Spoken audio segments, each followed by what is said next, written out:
जय हिंद दोस्तों, मैं किशन आप सबका स्वागत करता हूं। शुरू करते हैं आज के डिफेंस समाचारों को। दोस्तों, जापान के प्रधानमंत्री भारत दौरे पर आई हुई है और ऐसे में भारत और जापान के बीच कई समझौते हो रहे हैं। रिपोर्ट्स बताती है कि भारत और जापान ने पहली बार डिफेंस क्षेत्र में मिलकर एक सिस्टम बनाने का फैसला किया और इस प्रोजेक्ट का नाम है यूनिकॉर्न। रिपोर्ट्स बताती हैं कि इसमें जापान देगा भारत को एडवांस डिजाइन और कोर टेक्नोलॉजी, जबकि भारत की बेल इसे भारतीय नौसेना के लिए मिलकर बनाएगी। इवन दोस्तों, केवल डिफेंस ही नहीं, इसके अलावा दोनों देश मिलकर सेमीकंडक्टर, क्वांटम टेक्नोलॉजी, बैटरी और क्रिटिकल मिनरल्स में भी साझेदारी बढ़ाने का फैसला कर चुके हैं, जिसका मकसद साफ तौर पर है कि चाइना पर निर्भरता को कम किया जाए और अपनी सप्लाई चेन को मजबूत किया जाए। दोस्तों, यहाँ पर अगर भारत को पूरी टेक्नोलॉजी मिलती है तो डेफिनेटली कि भारतीय डिफेंस इंडस्ट्री के लिए एक बड़ी सफलता होगी। लेकिन अगर केवल हमें लिमिटेड एक्सेस या फिर लिमिटेड टेक्नोलॉजी दी गई तो फिर ये थोड़ा बहुत हमारे लिए परेशानी बन सकता है, क्योंकि पहली बार डिफेंस के लिए जापान ने अपने हाथ खोले हैं, क्योंकि जापान को पता चल चुका है कि अमेरिका के भरोसे वो नहीं रह सकता और इसीलिए अब उसे अपने साथ डिफेंस पार्टनर्स बनाने होंगे जो कि उसके भरोसेमंद साथी हों। और भारत और जापान का रिश्ता तो आप सबको मालूम ही है। फिलहाल इस बारे में आपको क्या लगता है, कमेंट सेक्शन में लिखकर जरूर बताइएगा। इसके अलावा दोस्तों, ब्रह्मोस एरोस्पेस ने कहा है कि भारतीय वायुसेना के करीबन 40 Su-30 MKI अब ब्रह्मोस ए सुपरसोनिक क्रूज मिसाइल ले जाने और लॉन्च करने में सक्षम है। ब्रह्मोस ए का वजन लगभग 2.5 टन है और यह दुनिया की सबसे भारी एयर लॉन्च क्रूज मिसाइल मानी जाती है। स्पीड इसकी मैक 3 के आसपास है, जिससे कि दुश्मन के एयर डिफेंस को रिस्पॉन्स देने का टाइम काफ़ी कम मिलता है। इवन कुछ रिपोर्ट्स बताती हैं कि ऑपरेशन सिंदूर के बाद Su-30 MKI और ब्रह्मोस के इस कॉम्बिनेशन ने काफ़ी ज़बरदस्त परफॉर्मेंस दी है। मतलब साफ है कि इंडियन एयरफोर्स अब दुश्मन के एयरबेस, उनके कमांड सेंटर्स और महत्वपूर्ण स्टैंड ऑफ रेंज से हमला कर सकती है, यानी कि बिना दुश्मन के एयर डिफेंस में घुसे। फिलहाल 40 विमानों को इंटीग्रेट करना ब्रह्मोस से काफ़ी बड़ी उपलब्धि मानी जा सकती है। इवन भारत ब्रह्मोस NG पर भी काम कर रहा है, जो कि इससे काफ़ी हल्की होगी और ज़्यादा मिसाइलें हमारा Su-30 MKI ले जा सकता है। फिलहाल भारत को अब हाइपरसोनिक और लंबी दूरी की मिसाइलों पर ज़्यादा फोकस करना चाहिए। वहीं दोस्तों, तेजस मार्क 1 को लेकर भी एक बड़ी अपडेट सामने आई है। रिपोर्ट्स बताती हैं कि तेजस मार्क 1 जल्द ही ट्विन ASRAAM लॉन्चर का परीक्षण करने जा रहा है। और दोस्तों, इस नए लॉन्चर की सबसे बड़ी खासियत है कि अब एक ही विंग स्टेशन पर 2 ASRAAM मिसाइलें लगाई जा सकती है, जिससे कि तेजस की शॉर्ट रेंज एयर कॉम्बैट क्षमता काफ़ी बढ़ जाएगी, जबकि बाकी के हार्ड पॉइंट्स पर BVR मिसाइलें, बम, इलेक्ट्रॉनिक वॉरफेयर पॉड या फिर जो एक्स्ट्रा फ्यूल टैंक है उसे लगाया जा सकता है। अगर ASRAAM की बात की जाए तो दोस्तों, ये modern infrared guided air to air missile है जो तेजी से मुड़ने वाले fighter jets, helicopters, cruise missiles और ड्रोन जैसे टारगेट्स को निशाना बना सकती है। यानी कि हल्का होने के बावजूद तेजस मार्क 1 अब पहले से ज़्यादा हथियार लेकर मिशन पर जा सकता है। लेकिन दोस्तों, यहाँ पर एक बात भी हमें समझनी ज़रूरी है। हमेशा हमें इस विदेशी ASRAAM पर निर्भर नहीं रहना चाहिए। बजाय भारत को अस्त्र IR जैसी पूरी तरह स्वदेशी short range air to air missile पर ज़्यादा फोकस करना चाहिए। फिलहाल हो सकता है कि एक टेम्परेरी सॉल्यूशन है, आगे चलकर अस्त्र फैमिली ही हमारे तेजस मार्क 1 और मार्क 2 और आगे के फाइटर जेट्स में लगाई जाएगी। इसके अलावा भारत और रशिया को लेकर भी एक बड़ी अपडेट सामने आ रही है। बताया जा रहा है कि भारतीय वायुसेना के 259 Su-30 MKI फाइटर जेट्स को सुपर सुखोई में अपग्रेड किया जाएगा और इस अपग्रेड में made in India gallium ice radar, नया मिशन कंप्यूटर, बड़ा digital cockpit, electronic warfare system और कई स्वदेशी टेक्नोलॉजीज लगाई जाएंगी। और आपको मालूम है कि भारत अकेले सुपर सुखोई प्रोग्राम को लेकर आगे बढ़ रहा है, क्योंकि भारत में रशिया का पैकेज ठुकरा दिया था जिसमें कि वो अच्छा खासा पैसा मांग रहा था। लेकिन दोस्तों, अब यहाँ पर एक सबसे महत्वपूर्ण हिस्सा है इस फाइटर जेट का जिसमें हमें रशिया की ज़रूरत पड़ेगी, और ये है digital fly by wire flight control computer. यानी कि वो सिस्टम है जो एयरक्राफ्ट को सुरक्षित तरीके से उड़ाने में मदद करता है।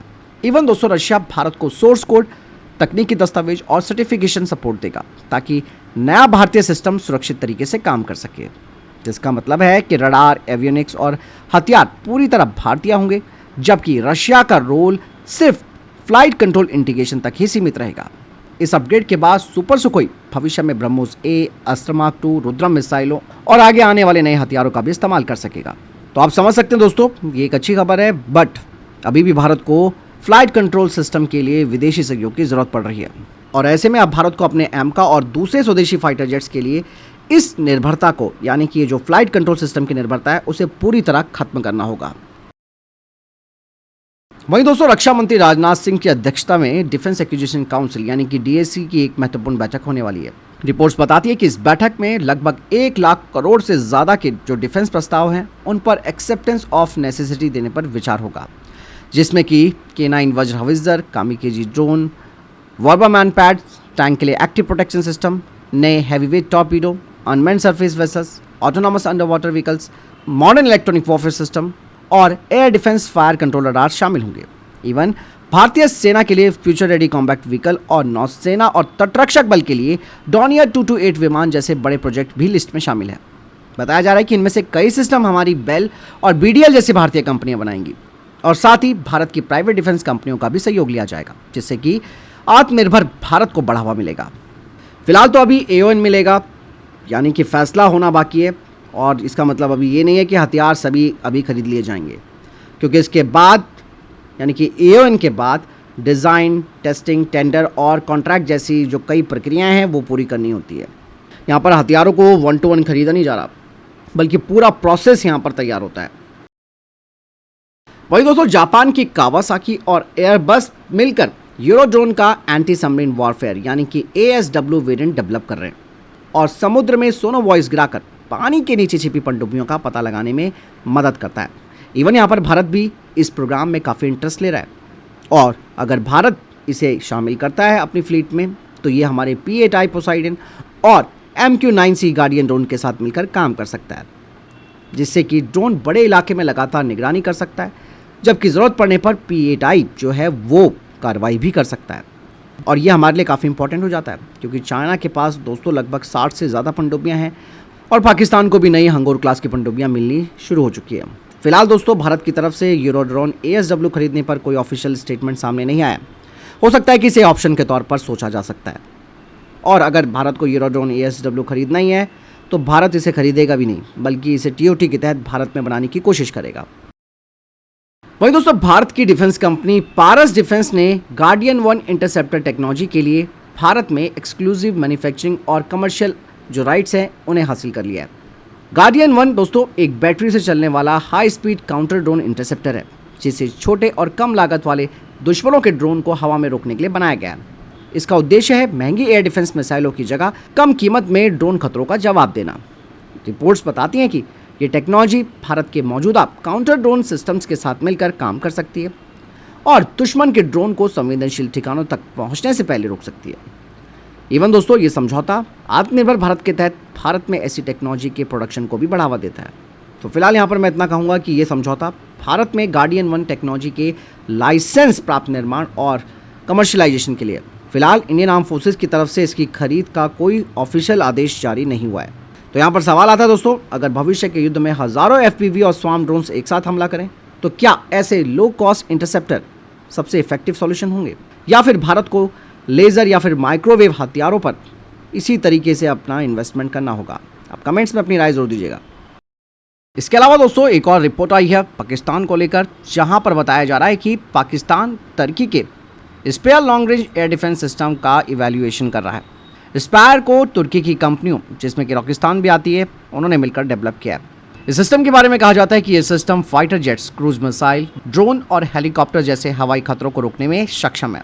यहाँ पर आप एक बात समझ सकते हैं दोस्तों, जिस तरीके से पाकिस्तान के मिलिट्री अभियानों में उसे चाइना के हथियारों की वजह से मुखी खानी पड़ी है, उसे देखते हुए अब टर्की के साथ पाकिस्तान एयर डिफेंस डील कर सकता है।